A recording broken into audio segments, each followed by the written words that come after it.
El doctor Duberlí Rodríguez, que asumió el 2 de enero pues la presidencia del Poder Judicial de la Corte Suprema, se encuentra con nosotros. Conversamos fuera de cámaras. Gracias, doctor Rodríguez, por estar con nosotros. Bienvenido. Conversamos fuera de cámara sobre esta nota de esta suerte de cementerio, ¿no? de autos viejos que se convierten pues en algunas comisarías. El Poder Judicial incluso había sufrido de eso también. El Palacio de Justicia tiene al lado una comisaría, pero me contaba usted además que incluso las azoteas. ¿Cómo se combatió esto? Resulta que el Poder Judicial desecha cada cierto tiempo algunas herramientas, por decir, computadoras. Pero además guardamos lo que se llaman los cuerpos del delito. O sea, cuando se decomisan pues armas, qué sé yo, incluso bicicletas, motos. Y yo no había notado, pese a que ya tenía 9 años en la Corte Suprema, que la azotea del Palacio de Justicia, que es un palacio, era depósito de chatarra. Era una cosa increíble. Entonces la Comisión de Gestión Ambiental vio ese tema y en una semana se tuvo que limpiar. Y dentro de poco tiempo, los invitaré seguramente, vamos a poner ahí un ambiente ecológico, una azotea verde que incluya un panel solar para que pueda brindar luz o energía limpia, por lo menos a los focos de la presidencia de la Corte Suprema. Usted es una persona bastante interesada en estos temas ambientales y de aprovechar los espacios urbanos, ¿no? Por ejemplo, pues para tener biohuertos.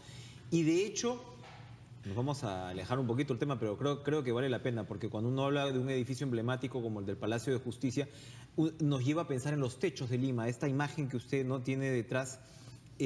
Claro, los techos de Lima no ayudan mucho, ¿no? En verano mejora un poco con el clima, pero no somos una ciudad pues especialmente vistosa desde arriba. ¿Cuánto ayudaría poder multiplicar una cultura como la que usted describe? Yo creo que los techos deben formar parte del paisaje. Si usted ve desde arriba, por vía aérea, los techos de Europa, de las ciudades europeas, verá que son realmente parte del paisaje. En el Perú, si se ven los techos, francamente son deprimentes. Entonces, ¿qué significa ello? Que nosotros también tenemos que ir a cambiar esa cultura o esa tradición. Por ejemplo, el primer edificio que se va a construir en Lima este año, que es el Palacio, digamos, para la Sala Penal Nacional, que ya tenemos presupuestado, ya está diseñado con esas características, como un edificio ecológico. ¿Dónde va a ser esto? A lo que es la Avenida Uruguay, que ahora es la sede de la Sala Penal Nacional. Entonces, en adelante, las construcciones tienen que tener esas características, tienen una suerte de sello verde. Exacto. Como, por ejemplo, cuando nosotros hagamos compras de papel, de vehículos, ya tenemos que ir incorporando elementos de defensa del medio ambiente. Los jueces también tienen que involucrarse en este tema, y en la en la Corte Suprema también ya se ha conformado una comisión de gestión ambiental que ya ha presentado su plan de gestión ambiental como política de Estado para que el Poder Judicial también se involucre en este tema. Si hablamos de un ambiente limpio, y conversábamos también fuera de cámaras, ¿no? De iniciativas como bicicleteadas para que participen jueces, ojalá los jueces pues estén agilitos. ¿Cómo hablamos de un Poder Judicial ambientalmente limpio y agilito en casos como el que se le va a venir encima, que es el caso Odebrecht? ¿Usted diría que va a ser comparable a lo que fue el caso Fujimori y Montesinos a principios de la década pasada? Bueno, todavía no tenemos, digamos, características particulares porque todavía no conocemos nombres.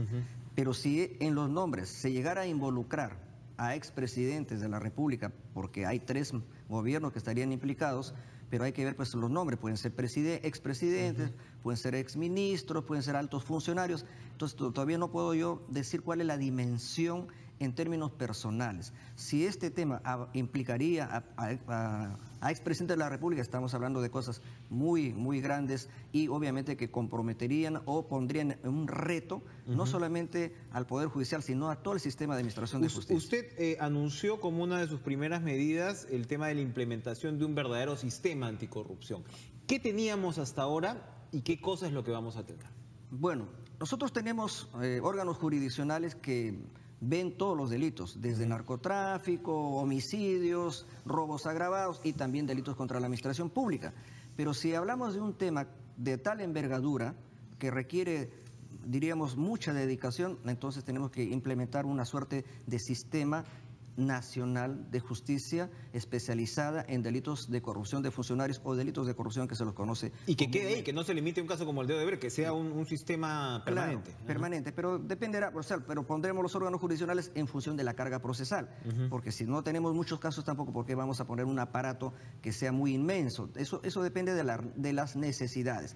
Pero por ahora Ese sistema se va a armar porque además es un mandato legal. El decreto legislativo 1307 que crea este Sistema Nacional de Justicia Especializada en Delitos de Corrupción de Funcionarios, le da la responsabilidad al presidente del Poder Judicial organizar este sistema. Y yo como presidente del Poder Judicial tengo que organizarlo, pero yo no voy a hacer labor jurisdiccional. Mi labor solamente es de orientación o administrativa. Tengo que apoyarme en personas que para mí son calificadas para estar al frente de este sistema. Y yo he pensado en una mujer, la doctora Susana Castañeda Otsu, con quien ya he conversado y ella ha aceptado el cargo, ha aceptado el reto. Y ella va a estar al frente de ella va a estar al frente como coordinadora nacional, Entonces, ella va a consultar con determinados jueces, incluso de otros lugares fuera de Lima, para invitarlos a que formen parte de este sistema. Entonces, una vez que ya se realice esta consulta, podremos anunciar oficialmente que ya está diseñado o ya está organizado este sistema, que tiene que tener su sede, obviamente, en Lima. Esto también tengo que aclararlo. Este Sistema Nacional de Justicia Especializada en Delitos de Corrupción no es para ventilar todos los delitos de corrupción, sino donde haya mega corrupción, es decir, casos grandes de alcance nacional o de alcance transnacional. Porque hay, por ejemplo, el soborno internacional, que es un nuevo tipo penal incorporado al Código Penal. Ahí yendo desde arriba hacia abajo, usted efectivamente habla del soborno. Siempre se ha dicho que el Poder Judicial no está preparado para procesar como se debería, más que la corrupción, temas como los de lavado de activos, que es un delito no nuevo, pero sí nuevo en términos de su investigación. Un caso como el de Odebrecht abre pues una caja de Pandora donde realmente se puede trazar cuáles son las rutas del dinero y demás. Se habla mucho, por supuesto, de la responsabilidad del Ministerio Público al respecto. Pero ¿cuáles son las características que estos jueces van a tener que tener? ¿Se les va a capacitar adicionalmente? ¿Se les va a buscar, digamos, en lugares donde de repente antes no hemos buscado? Bueno, estamos hablando de delitos complejos. Los delitos de corrupción de funcionarios no solamente van solos, por decirlo así, van acompañados de otros delitos como por ejemplo el de lavado de activos. Entonces, de tal manera que vamos a tener procesos que van a implicar doble investigación y doble juzgamiento. Vale decir, puede darse un delito de colusión, puede darse un delito peculado, pero asociado delitos, por ejemplo, como el de lavado de activos. Entonces, eso implica a que nuestros jueces estén debidamente preparados y capacitados para ello. Y vamos a entrar a una fase de preparación intensiva. Por eso la doctora Susana Castañeda no solamente está encargada de escoger o de proponer los jueces que vamos a tener, que finalmente el Consejo Ejecutivo del Poder Judicial tendremos que, digamos, ratificarlos, sino que además tiene que ponerse al frente de qué hay que hacer para la capacitación.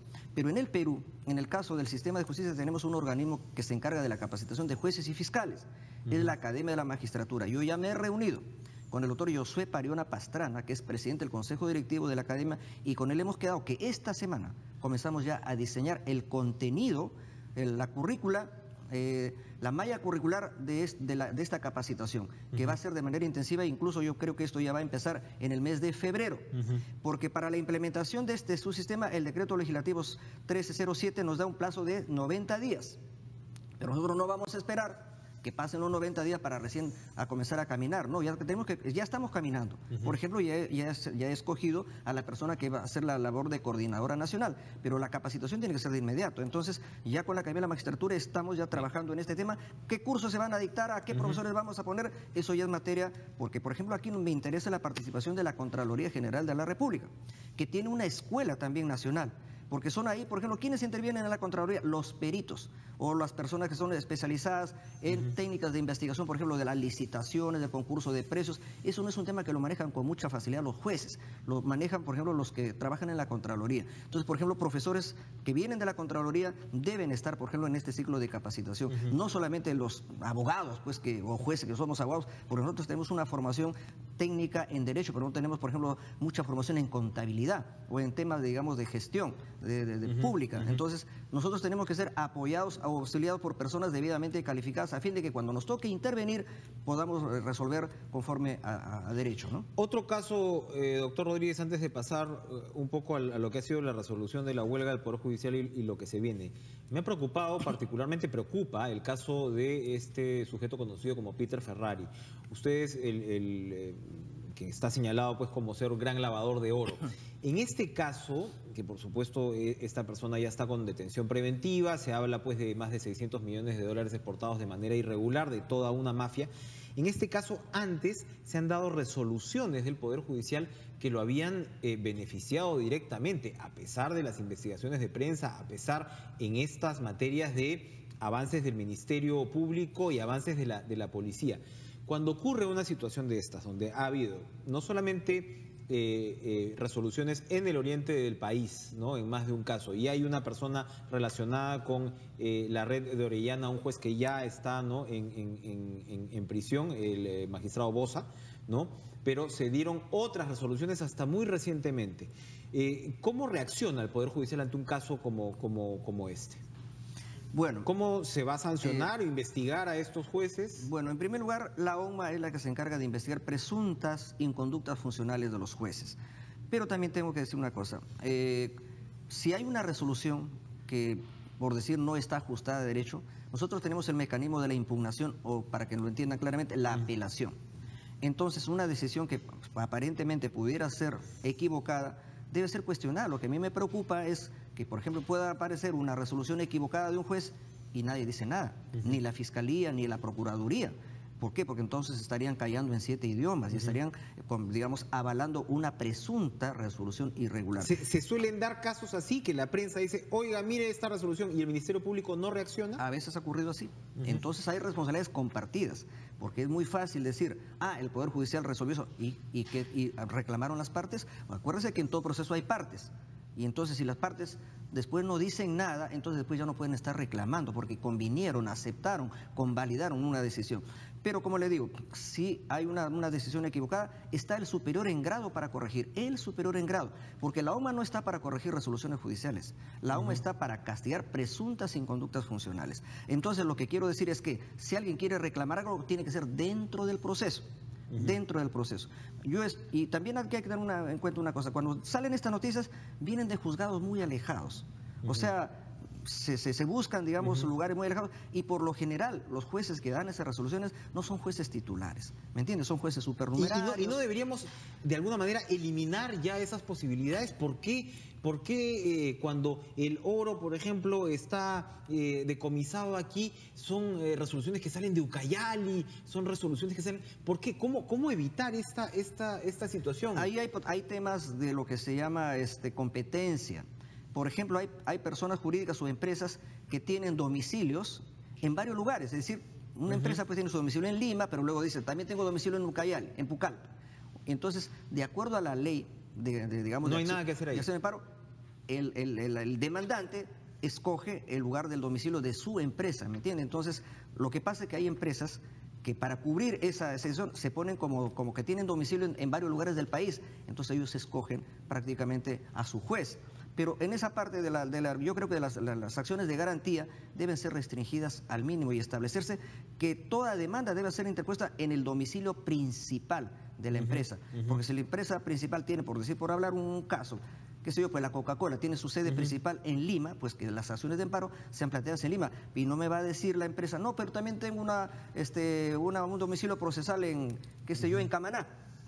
No, entonces son cosas que se tienen que ir corrigiendo. ¿Esto lo tendría que ver el Congreso de la República? Claro, es un tema legislativo. Yo creo que estuvimos algo de eso conversando con la doctora Marisol Perestello, ministra de Justicia, para cómo poner un poco más de candados a las acciones de garantía, particularmente la acción de amparo, que se hace un uso abusivo de la acción de amparo porque los demandantes escogen el juez lo más lejos posible, donde haya menos control, para que escapen de los mecanismos de fiscalización de la ONMA, por ejemplo, o de las mismas partes, porque a veces el procurador ni se entera, o el Ministerio Público oportunamente de repente no se da cuenta de lo que está ocurriendo. Por eso creo que estas acciones de garantía que impliquen temas, por ejemplo, como lavado de activos, que tienen una repercusión nacional o a veces internacional, debe, digamos, ser restringido. Podría ser una iniciativa del Ejecutivo, ¿no? Podría ser una iniciativa legislativa del Ejecutivo y que sea tramitada, porque realmente uno ve que se repiten situaciones como estas. Así es.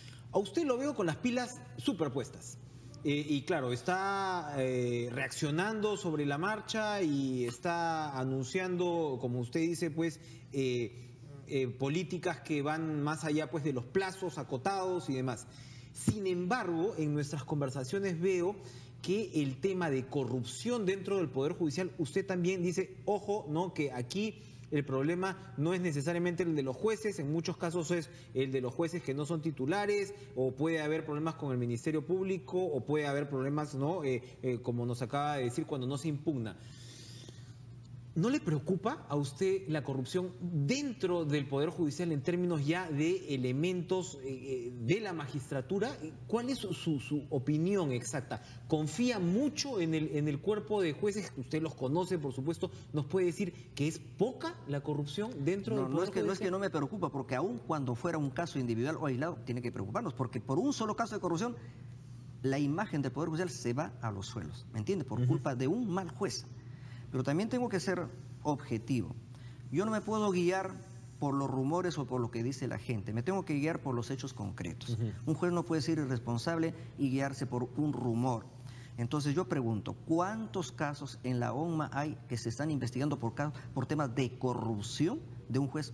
No los encuentro. ¿Me entiende? Se están investigando por demoras de plazo, por quejas de los litigantes o por de repente decisiones jurisdiccionales que son cuestionadas, pero por actos exclusivamente de corrupción, de coima, por decirlo en directo, no los encontramos. Bien. ¿Me entiende? Entonces yo no puedo decir que el tema de la corrupción sea el tema principal en el Poder Judicial. Claro, la percepción ciudadana es esa, pero la percepción ciudadana se guía por un caso, ¿me entiende? Entonces yo creo que la absoluta mayoría de los jueces, digo la mayoría, yo no puedo poner la mano al fuego por el 100%, ¿me entiende? Porque puedo terminar quemado. Está cada vez menos de moda poner las manos al fuego. Entonces, pero yo digo, pues, yo estoy ya 20 años juez, en provincias y en la Suprema. Entonces, yo tendría que estar un poco con una actitud vergonzante de trabajar en una institución totalmente corrupta, y eso no es así. El Poder Judicial, la absoluta mayoría de jueces trabajan bien, son sacrificados, ¿me entiende? Y eso a veces no lo conoce la ciudadanía. Pero por culpa de un mal juez que a veces comete irregularidades, eso nos pasa la factura a todos nosotros. Pero le digo, yo confío en los jueces. Imagínense que no confiara en los jueces que vamos a poner el subsistema nacional anticorrupción. Entonces yo aquí también quiero mandar un mensaje a la ciudadanía y a todos los que tienen que ver a la política, a los políticos, a todos, a los periodistas incluidos. Hay que confiar en las instituciones del Perú. ¿Que hay malos policías? Sí, pero hay que confiar en la policía, pues. Hay que confiar en la fiscalía. ¿Que hay malos fiscales? Sí, pero hay que confiar en la fiscalía. ¿Que hay malos jueces? Sí, pero hay que confiar en los jueces, porque si no, ¿en quién confiamos?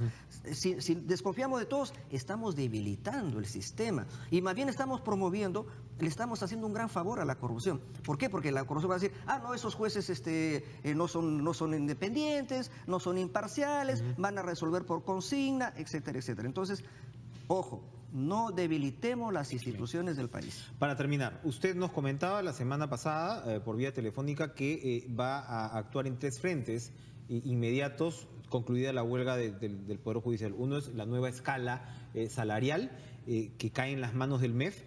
Otro es la nueva ley de la carrera del servidor judicial, que cae, por supuesto, en el Congreso. Y otro es el tema de la autonomía presupuestal, que va más allá. Estamos hablando de una reforma constitucional.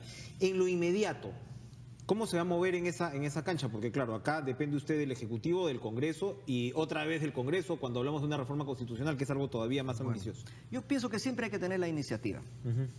Si uno tiene la iniciativa, hace propuestas. Y además hace propuestas razonables, no caprichosas, ¿me entiendes? Entonces, por ejemplo, yo dije que voy a apoyar a los trabajadores en sus reivindicaciones, incluso ese fue uno de los motivos por los cuales les pedí que les suspendieran la huelga, y así lo hicieron.